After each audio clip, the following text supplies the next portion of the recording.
রাজশাহী, চট্টগ্রাম, কিশোরগঞ্জ ও লক্ষ্মীপুর থেকে বিভিন্ন প্রাথমিক বিদ্যালয়ের পরিস্থিতি কিছুক্ষণ আগে জানিয়েছেন আমাদের সহকর্মীরা।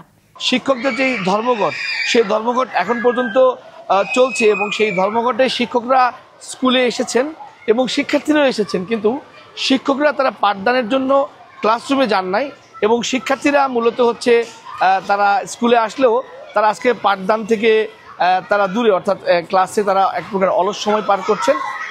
বিশেষ করে এই খড়খড়ি বিদ্যালয়ে আমরা যে স্কুলে যাচ্ছি, যে এটি হচ্ছে তৃতীয় শ্রেণীর একটি ক্লাসরুম এবং এখানে শিক্ষার্থীরা এসে সবাই তাদের মতো করে তারা ঘুরছে, তারা তাদের মতো করে খেলছে, কিন্তু কোনো ক্লাসে শিক্ষক আসেন নাই।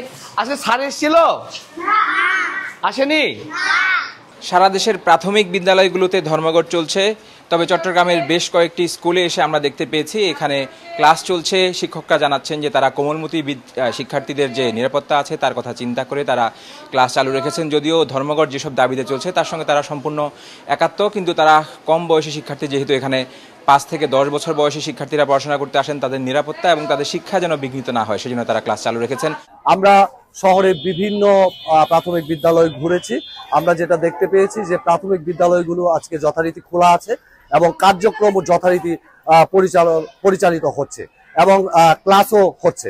আমরা শিক্ষকদের সাথে কথা বলেছি, তারা যেটা বলেছে যে কেন্দ্রীয়ভাবে আজকের এই কর্মসূচি পালনের জন্য তারা সুনির্দিষ্টভাবে সুস্পষ্টভাবে তেমন কোনো নির্দেশনা পায়নি, সেজন্যই তারা আজকে এই কার্যক্রম পরিচালনা করছে।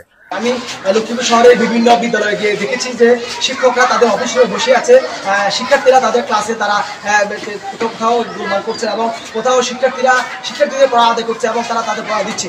এভাবে বিভিন্ন শিক্ষা প্রতিষ্ঠানে গিয়েছি যে আসলে তারা পূর্ণ কর্মসূচি পালন করেছে। আমি শিক্ষকদের সাথে কথা বলেছি, তারা যেমনটি জানিয়েছে যে তারা তাদের যে দাবি, এই দাবি বাস্তবায়ন না হওয়া পর্যন্ত তাদের এই কর্মবিরতি অব্যাহত থাকবে।